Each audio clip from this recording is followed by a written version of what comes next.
Karena Iya. hari ini harus lebih baik dari kemarin, esok harus lebih baik dari hari ini. This is EduTalk, educative and inspirative. Di pertemuan kita pada hari ini, kita kedatangan tamu istimewa, yaitu Pak Joni. Mungkin boleh diceritakan dulu, Pak, masa kecil Bapak, gimana ceritanya? Ya, masa kecil saya sangat biasa, Kero. Saya lahir dari keluarga yang sederhana. Jadi sejak kecil kalau saya mau sesuatu, saya harus cari uang sendiri. Berarti terpaksa mandiri dan berusaha sejak kecil demi keluarga dan diri sendiri. Iya, iya. Jadi itu yang selalu mendorong saya untuk menjadi lebih baik. Kampung saya itu sangat terpencil. Tidak ada listrik, ya, di rumah saya nggak ada listrik. Jadi saya belajar itu pakai lampu tempel. Jadi tiap malam itu mau tidur ya saya harus bersihkan lubang hidung saya karena penuh dengan jelaga gitu. Nah itu pengalaman masa kecil. Dan kalau makan, ya makannya sangat sederhana. Karena keluarga besar, ya makannya harus bagi-bagi. Rumah kami kecil ya tidurnya juga disusun-susun, harus ya jangan geraknya terlalu bebas nanti menyiku saudara gitu. Dan saya dulu belajar banyak otodidak ya, dan saya memang adalah pembaca buku. Hampir semua buku yang bagus saya baca. Saya punya teman, ada satu di kampung, dia cukup berada lah. Biasa kalau saya lihat buku yang bagus di toko buku, saya provokasi dia untuk beli. Dan dia karena punya hobi yang sama dengan saya, suka membaca. Setelah dia beli, dia baca, saya orang nomor 2 yang baca. Dan jadi pinjam ya sama dia? Iya, habis itu kami diskusi. Apa sih Pak yang buat Bapak suka sama baca buku? Karena zaman saya, Carol, itu sumber informasi, sains, teknologi, itu memang hanya buku. Karena waktu itu kan belum ada YouTube channel gitu ya. Iya. Nah, jadi kita belajarnya itu benar-benar hanya berdasarkan buku. Dan kalau tidak ada buku, saya juga sering buka radio gitu. Jadi saya waktu belajar bahasa Inggris itu dari Voice of America. Kemudian belajar dari Radio Australia seksi bahasa Indonesia. Kemudian ada Voice of Asia dari Kaohsiung ya, Taiwan ya. Dan juga radio BBC. Saya nggak tahu kenapa sejak kecil itu saya pingin ke Melbourne, pingin ke London gitu. Ya sampai hari ini belum kesampaian sih, tapi tetap masih ingin ke sana gitu. Jadi itulah kenapa saya sejak SD itu saya belajar bahasa Inggris. Waktu SMP ya saya harus sekolah ke kota kecamatan, kadang jalan kaki, kan oplet, kadang susah ya. Apalagi waktu itu murid kan bayarnya separuh gitu. Kadang si kondektur, si sopir itu kan kalau ada penumpang umum kan dia nggak mau bawa murid gitu. Dan ada waktu juga kita sekolah sore, pulang ya kadang jalan kaki. Kurang lebih 4 km dari Kota Tebas ke pasar kampung saya dan masuk lagi kira-kira 2 kilo. Jadi saya udah terbiasa jalan kaki 6 kilo pulang sekolah gitu.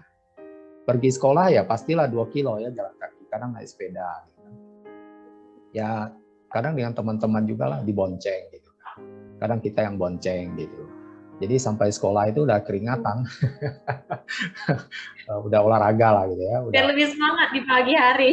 Ya seperti itu. Dan saya di kampung dulu kan jual kue ya. Jadi selama saya sekolah itu saya jual kue. Bantu orang tua bikin kue gitu ya. Saya bangun itu jam 4. Jam 4 pastilah itu sudah bangun itu. Jam 4 itu bukan yang waktu Indonesia Barat sekarang. Zaman saya SD kecil itu kan masih waktu Indonesia Tengah. Kalimantan Barat tuh masih waktu Indonesia Tengah. Jadi kalau sekarang ya pukul 3 pagi Dan habis bikin kue, saya harus antar ke toko-toko. Dan ya baru sekolah gitu. Dan saya antar kue itu sudah pakaian seragam. Udah Berarti siap sambilan sekolah. ya. Sambilan. Iya, iya. Jadi pulang sekolah, saya harus ngumpulin semua kue-kue itu. Ya kalau laku habis ya syukur. Kalau enggak, saya harus obral setengah harga gitu. Kalau udah jam 5 lewat, jam 6 ya bisa 25% dari harga normal. Dan saya selalu berpegang prinsip bahwa sejarah itu adalah guru kehidupan. Kita tidak boleh tenggelam dalam sejarah. Karena banyak orang kan ada yang sangat kaya, bangga dengan orang tuanya yang kaya, lalu dia nggak berbuat apa-apa. Akhirnya susah juga gitu kan. Atau yang kayak saya, yang masa lalunya itu susah, lalu meratapi nasib susahnya, tenggelam dalam kesusahan itu, dan berpikir tidak akan bisa lebih baik lagi. Nah, jadi intinya sejarah itu harus memberikan kita semangat untuk terus belajar dan belajar. Mungkin seperti itu masa kecil saya. Terus kalau misalnya saya lihat Bapak itu masuk di Universitas Tanjung Pura jurusan matematika untuk S1. Iya. Benar? Iya. Nah, lalu S2-nya di keuangan. Apa sih yang membuat Bapak memilih jurusan tersebut? Sebenarnya saya diceritakan? bukan mau kuliah itu, Carol. Saya sejak kecil itu hanya punya dua cita-cita. Pertama, saya mau belajar kedokteran. Mau kuliah kedokteran gitu. Dan yang kedua, kalau bukan kedokteran, saya ingin kuliah di sekolah tinggi pelayaran gitu. Mau jadi nahkoda kapal lah pokoknya. Waktu saya didaftarkan ke Untan FKIP Matematika S1 itu, yang mendaftarkan saya itu wali kelas saya, Pak Helmijan. Nah, jadi guru matematika saya ada dua waktu SMA itu. Yang pertama adalah kepala sekolah saya, Pak Helmi Aris, sangat pintar orangnya. Dia menghitung itu pakai jari, lebih cepat dari kalkulator. Gitu. Dan Pak Helmijan saya itu wali kelas saya di kelas 12 ya, itu namanya kelas 3 gitu. Itu adalah guru matematika juga. Jadi ketika ada PMDK non-tes ya, masuk non-tes di Untan, dikiriminlah tawaran itu ke sekolah-sekolah di daerah-daerah, termasuk sekolah kami SMA Negeri Tebas. Gitu. Nah, jadi Pak Helmijan yang bantu saya isi. Ya, saya pikir saya sebenarnya bukan itu maunya gitu. Ya sudahlah gitu kan. Tapi saya nanya juga ke Pak Helmijan, Pak, kalau kita kuliah itu bisa sambil kerja nggak? Jadi kalau mahasiswa sekarang lamar perguruan tinggi kan lihat masa depannya gitu ya, bisa jadi apa gitu kan sesuai dengan bakat minat. Kalau saya enggak, saya itu karena mikir kalau masuk FKIP itu bisa kerja. Bisa gitu. Ringankan beban, bisa ringankan beban iya, bisa sambil ngajar gitu kan. Nah, jadilah saya kuliah di Untan FKIP, ambil matematika, lalu saya pulang, kan perlu tanda tangan ayah saya, orang tua gitu kan. Waktu saya ajukan ke orang tua saya, pertanyaan pertama dia adalah ini apa? Saya bilang ini formulir pendaftaran perguruan tinggi. Ayah saya langsung bilang, saya hanya punya uang untuk kamu berangkat Pontianak dan mungkin hanya bayar sekian persen dari uang masuk gitu. Apakah kamu bisa kerja nggak nanti gitu? Ya abangmu mungkin bisa lah ya bantu sedikit dia bilang. Tapi kamu kan harus juga berupaya cari uang gitu. Ya akhirnya ya saya bilang katanya sih bisa gitu. Ya ayah sih bilang ya kalau gitu ya saya tanda tangan aja gitu ya. Tapi ya kamu pandai-pandai lah gitu loh. Nah jadi seperti itu. Pas masuk ke Universitas Tanjung Pura dengan jurusan matematika, apakah Bapak dengan begitunya menerima oke, nanti ke depannya saya mungkin akan menuju ke jalan yang mana? Yang sekarang yang berdasarkan saya lihat pengalaman kerjanya kan memang ke sekolah. Apa memang pas pertama kali masuk jurusan matematika memang tujuannya untuk menjadi seorang guru atau masih tanda kutip kita lihat dulu nantinya gitu? Saya sebenarnya orangnya hobinya komunikasi ya. Suka ngomong Carol. Ya Carol kan tahu kan, saya suka ngomong. Kalau udah ngomong itu ya apa? Susah untuk berhenti. Panjang ya. Panjang ya, sampai orang yang dengarnya mungkin udah berpikir, ini kapan nih orang ngomongnya berhenti gitu. Nah, jadi saya sebenarnya suka matematika, selain suka yang lain-lain ya. Tapi saya tidak pernah terpikir sebelum saya menjadi guru, untuk menjadi guru. Karena saya pikir menjadi guru itu butuh sebuah dedikasi yang luar biasa, sebuah pengalaman, sebuah pengetahuan yang luar biasa dalam. Namanya guru loh. Guru itu kan dia harus digugu dan ditiru. Jadi dia harus sangat profesional, harus sangat tahu. Dan zaman itu tidak seperti sekarang, Carol. Guru itu ngajar, itu benar-benar dia harus menguasai materi dengan sangat baik. Bayangkan kalau dia ngomong di kelas itu sekian jam, dia hampir tidak melihat apapun. PowerPoint tidak ada, slide tidak ada, buku hanya satu. Jadi benar-benar dia harus punya kemampuan menganalisis yang luar biasa dalam. Nah, itu zaman itu guru itu seperti itu. Jadi buat saya menjadi guru itu nggak bisa main-main, dan buat saya mungkin saya masih nggak pantas menjadi seorang guru gitu.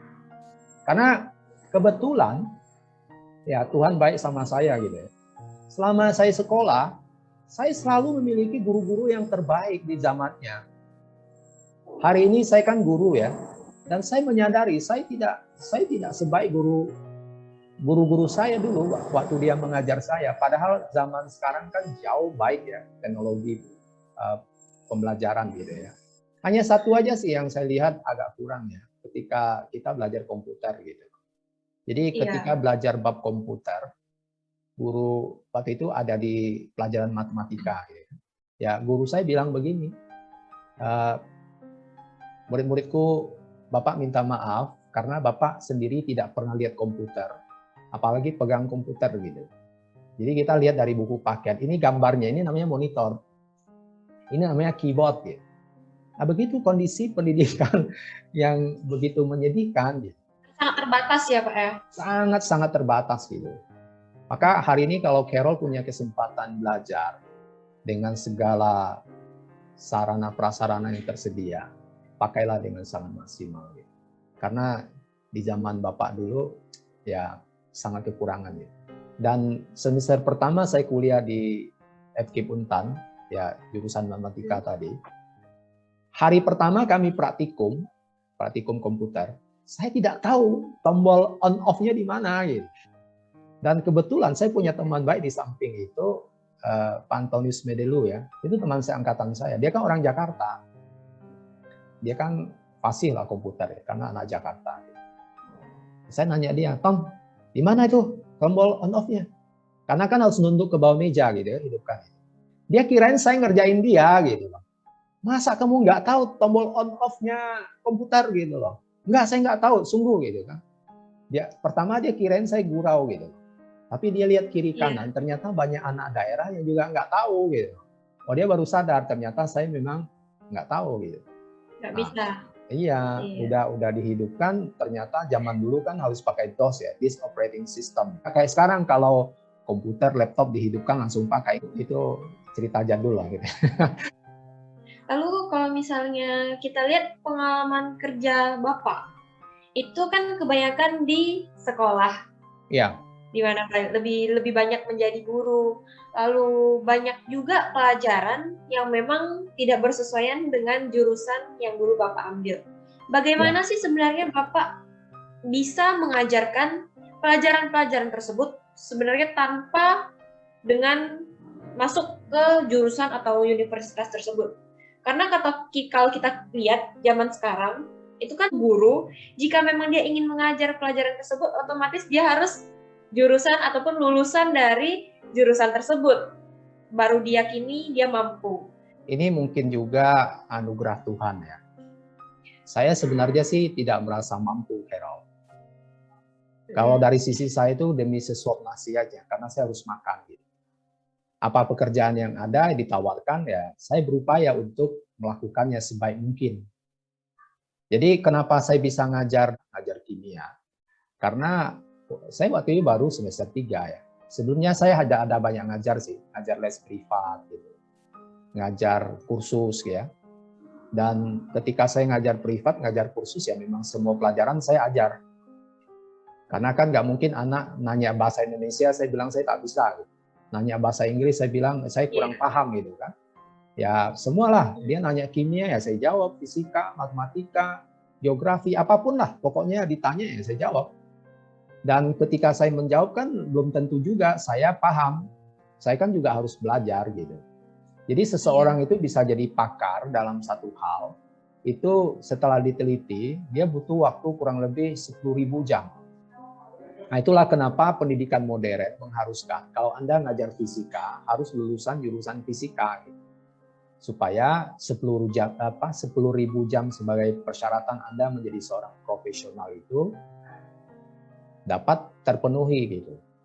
Nah, tapi kenyataan di lapangan kan ya dulu FKIP Untan kan tidak sebanyak sekarang ya jurusannya ya. Kayak kimia itu belum ada, zaman saya kuliah itu belum ada. Saya belajarnya setengah mati. Memang sejak kecil saya tidurnya cuma 4 jam ya, karena memang waktu itu begitu. Jadi waktu saya SD, SMP, SMA belajar, itu sampai ayah saya tidur, udah bangun, dia lihat saya masih belum tidur. Lalu dia bilang, "Nak, udah malam, udah larut malam sekali, kenapa belum tidur? Nggak usah belajar lagi dah, cukup dah, udah tidur." Gitu. Kadang lampu tempel yang saya tempat belajar itu, dia matiin supaya saya tidur gitu. Tapi saya kan punya akal juga. Saya punya uang dikit ya, saya beli senter kecil gitu. Jadi saya belajarnya dalam selimut kadang. Jadi buku taruh. Jadi kalau dari luar kan nggak nampak itu lagi belajar gitu, karena cahayanya kan terlindung oleh selimut gitu. Padahal saya masih lagi baca itu. Nah, itulah dulu gitu loh. Dan ternyata itu yang menyebabkan sampai hari ini ya saya begitu. Saya orang yang susah tidur. Aktif terus gitu. Maka kalau Carol lihat mata saya kan ada mata panda. Mata panda gitu. ya. Karena memang jam tidur saya agak kurang. Tapi itu tidak baik buat kesehatan. Sekarang saya coba perbaiki. Iya. Bisa tidur lebih banyak. Dulu kan hanya 4 jam. Sekarang kira-kira 4,5 jam sampai 5 jam. Ya ada. Waduh, itu masih dikit loh Pak. Ya sebenarnya masih dikit, tapi ya lebih baik lah. Ya moga-moga tahun depan nambah lagi jadi 6 jam gitu. Iya. Nah, seperti itu. Jadi intinya gini, seseorang itu karena ditantang akan membuat dia berusaha. Ya, ada namanya ilmu kepepet gitu. Kalau orang nggak kepepet kan kadang nggak keluar kemampuannya yang tersembunyi itu. Kayak kita bisa dikejar anjing gitu kan. Sebenarnya kita nggak bisa lompat parit yang agak lebar, tapi karena anjing di belakang ngejar kita ya, mau nggak mau kita akan lompat dan bisa gitu kan. Iya, lompat juga. Ya. Mau gimana pun harus lompat. Ya, karena otak manusia itu kan ada otak besar, ada otak kecil, ada batang otak, korteks itu. Nah, batang otak ini kan dia hanya untuk survival gitu. Jadi dia nggak berpikir. Kalau otak besar kan berpikir bisa atau tidak. Otak kecil kan untuk keseimbangan gitu kan. Jadi kalau misalkan kita dalam kondisi normal, mau lompat parit yang besar, otak besar itu menganalisis. Oh nggak bisa, kamu nggak punya pengalaman, mana bisa itu lompat parit selebar itu. Jangan deh, daripada kamu jatuh. Gitu kan. Tapi ketika batang otak yang lagi dipakai, karena dia on-off-nya nggak bisa bareng-bareng ya. Kalau otak besar itu on, korteksnya off. Kalau korteksnya on, otak besarnya off. Nah, jadi dalam kondisi darurat itu, yang bekerja itu adalah korteks. Jadi korteks itu tidak berpikir bisa atau tidak, nggak ada analisis itu berapa lebar gitu. Dia hanya perintah, lompat karena belakang anjing mau gigit kamu. Kalau enggak kamu gigit, lompat, pokoknya lompat. Nah, gitu. Jadi semua otot-otot kita itu bekerja bersatu untuk lompat gitu. Jadi nggak berpikir itu berapa lebar gitu. Nah, jadi iya, mungkin karena saya kepepet ya demi sesok nasi, jadi si kortek bilang ya pokoknya kau terima dan kau bisa, jangan mikir-mikir yang terlalu rumit gitu kan, ambil dulu pokoknya bisa gitu. Nah, kira-kira seperti itu ilmu kepepetnya gitu. Jadi bukan saya hebat gitu. Kadang orang melihat Sesuatu kalau dari luar kan pikir, wah ini yang nulis profil sombong orangnya, nulis begitu banyak gitu kan. Oh pasti dia orang hebat gitu kan. Persepsinya kan begitu. Sebenarnya bukan. Iya, benar. Semua itu terjadi karena ilmu kepepet. Dan kenapa kalau mau Carol tidak nanya mau saya, kita harus melakukan itu gitu ya. iya, jadi kalau ditanya kenapa saya mau jadi guru atau tidak, ya jawabannya setelah 3,5 tahun saya jadi guru, waktu saya lulus kuliah, saya masuk industri. Saya masuk industri, ada 3 perusahaan. Jadi 8,5 tahun itu saya hilang dari dunia pendidikan. Kemudian saya kembali lagi ke dunia pendidikan setelah pulang dari Jakarta. Nah itu. Apa sih yang membuat Bapak memilih untuk balik ke dunia pendidikan? Waktu itu saya sekian lama di luar pendidikan, saya berpikir untuk sebuah masa depan bangsa, kemanusiaan, globalisasi, itu baru bisa diperbaiki kalau di dunia pendidikan. Ya udah, saya kembali ke dunia pendidikan dengan harapan ya bisa punya kontribusi sedikit lah, seperti satu tetes air garam di sebuah danau. Walaupun tidak mengasinkan air danau, ya paling tidak ya adalah buat perubahan. Ya sedikit lah. Iya sedikit. Nah, seperti itu waktu itu. Gitu. Karena saya pikir ya saya sudah diberikan pembelajaran ya, ilmu oleh guru-guru saya, oleh dosen-dosen saya. Ya ada saatnya saya membagikannya. Dan ternyata saya memang suka ngomong. Waktu saya di perusahaan pun, ya saya mungkin yang paling banyak ngumpulin staff-staff untuk dikasih in-house training gitu loh. Ada nggak yang mau disampaikan Bapak? Harus selalu berusaha lebih baik lagi. Karena kita nggak boleh berpuas hati. Iya benar. Kita harus tetap menjadi lebih baik lagi dan lebih baik lagi. Karena hari ini harus lebih baik dari kemarin, esok harus lebih baik dari hari ini. Iya. Oke, terima kasih kepada Bapak yang udah bisa bersama kami di acara ini, di acara podcast pada hari ini. Terima kasih. Dan sampai Carol. jumpa kembali semuanya. Bye-bye. Iya. Bye. This is EduTalk, educative and inspirative.